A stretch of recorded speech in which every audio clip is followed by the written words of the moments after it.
أكيد في الحر اللي إحنا فيه عايزين وصفات خفيفة طرية بتطري على القلب.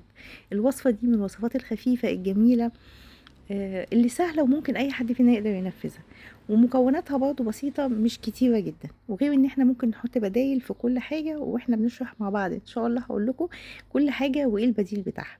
بس مبدئيًا إحنا هنروح نحضّر كده ربع كيلو سبونج جاهز. أنا كنت ممكن أقول لكم نعمل الوصفة بكيكة عادية، بس بصراحة السبونج بيدّيها طعم يعني حاجة كده خفيفة كده ولذيذة وهشة وطعمها حلو أوي، والمقادير بتاعته سهلة أوي. أنتِ هتجيبي ربع كيلو سبونج، أنا خدت 350 جرام بالضبط. لو أنتِ حابة تشتغلي بربع كيلو ما فيش مشكلة، الوصفة هتمشي معاكِ، وهتحطي عليهم 3 بيضة ومعلقة خل وشوية فانيليا وربع كوباية مَيّة.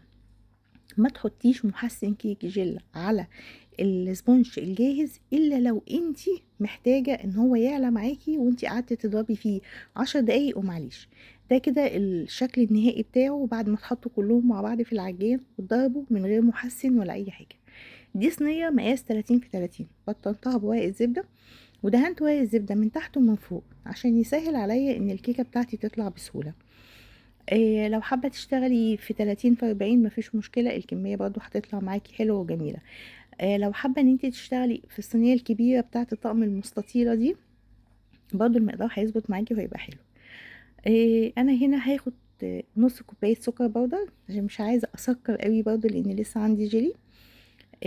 بُصّوا الكريمة يا جماعة بتاعة الخفق دي طعمها كده خفيف، أحلى بكتير جدًا من الكريم شانتيه، بس هي بيبقى فيها مشكلة، إن قوامها ما بيبقاش متماسك أوي زي الكريم شانتيه. عشان كده إحنا ممكن نحشي بيه، بس برضه كمان مع أيام الحر اللي إحنا ده بنخاف نحشي التورت بيها. وطبعًا بيبقى صعب أوي إن إحنا نجلِّس بيها من برّه إلا لمّا نقعد نحط لها بقى مثبِّت أو إن إحنا نحط لها كريم شانتيه خام. يعني في شوية طُرق كده عشان نقدر نخلّيها متماسكة شوية. بس في الوصفة بتاعتنا النهارده دي، إحنا مش فارق معانا قوام الكريمة، شايفين هي القوام بتاعها عامل إزاي؟ أنا بقى مش فارق معايا إن القوام بتاعها يبقى سَلِس كده، لإن إحنا هنحطها في الفريزر. خلّصنا الكيكة دخّلناها الفرن على درجة حرارة 180، حطيناها في الرف اللي في النُص، قعدناها نُص ساعة، لقيناها استوت، طلّعناها بردت وقعدت 6 ساعات برّه. بعد كده ضربنا الكريمة بتاعتنا عشان التورتة أبقى متأكدة إن الكيكة بردت خالص. عايزة تسقّعيها بسرعة حطيها في الفريزر. عملنا الكريمة وحطيناها في التلاجة، وجبنا 2 باكو جيلي. أنا اخترتهم هنا بطعم الفراولة، ممكن يكونوا بطعم التوت، ممكن يكونوا بطعم المانجا، بس إحنا هنختار الطعم بناءً عن الفاكهة اللي إحنا هنحطها. لو مش متوفر فاكهة ما فيش أي مشكلة، الطعم اللي عندِك هيكون حلو جدًا وجميل بطبقات الكيك والجيلي والكريمة. لو ما عندكيش كريمة خفق استخدمي كريم شانتيه عادي خالص، كوباية كريم شانتيه عليها كوباية مَيّة مثلجة عليها معلقتين سكر واستخدميها. التكات الرئيسية في التورتة دي يا جماعة إن الكيكة لازم تكون بردت خالص. آآ طبعًا زي ما شُفتوا كده شِلنا الورق بتاع الزبدة بسهولة، حطيتها تاني في نفس القالب اللي أنا عملتها فيه. وأتمنى إن أنتم لمّا تعملوها، اعملوها في قالب يكون مرتفع. أنا استخدمت قالب هنا كان الارتفاع بتاعه بس هو 5 سنتي. فللأسف تعبني، لإن أنا بعد ما حطيت الكريمة زي ما أنتم شايفين كده الكريمة طالعة من التلاجة ساقعة والكيكة بقت ساقعة والفواكه عندي قطّعتها وجهّزتها وحطيتها على جنب. الجيلي بعد ما عملته بمَيّة مغلية سِبته برّه لغاية ما بِرِد خالص، بس مش لدرجة إنه يتجمِّد. يعني هو الجيلي آخر حاجة الفاكهة طبعًا آخر حاجة أنا باقطّعها عشان ما تسودش، بس الجيلي هو كان آخر حاجة أنا عملتها في المكونات وسِبتها تبرد. أنا بقى لمّا لقيت الجوانب بتاعة التورتة بتاعتي أو القالب مش عالية وأنا لسه هاحط طبقات جيلي، فكان لازم أحط بقى الفاكيوم ده. فعشان أنتِ ما تلجئيش وتقعدي تحيري نفسِك في موضوع الفاكيوم، اختاري من الأول قالب يكون مرتفع معاكِ تعملي فيه المقدار بتاعِك. هاوزّع الفاكهة كده بشكل يعني عشوائي مش بتكنيك معين.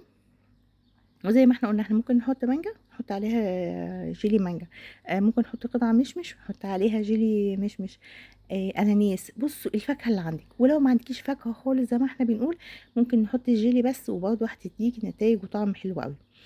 أنا هنا بعد ما حطيت الكريمة وحطيت الفاكهة، مش هاعمل أي حاجة في التورتة غير إن أنا هادخّلها الفريزر لمدة 8 ساعات. ولو قعدت لتاني يوم ما فيش مشكلة، بس أنا مش باحب أوصل مع مرحلة التجميد للكيك وللكريمة عشان ما اجيش اعرضهم لاي جو خارجي بره التلاجة فتحس ان هم ساحوا وباشوا وبقى طعمهم وحش. انا باوصل بس معاهم لمرحله ان هم يسقعوا قوي. لما الكريمه هتبقى ساقعه قوي وابتدي انزل عليها الجيلي زي ما انتوا شفتوا بالطريقه دي، مش هتلحق بقى ان الكريمه تتجانس مع الجيلي ويدخلوا في بعض واللون يبوظ، ما يبقاش عندي طبقه من الجيلي وطبقه من الكريمه، وتحس ان هما طبقتين داخلين في بعض كده شكلهم عشوائي ومش حلو.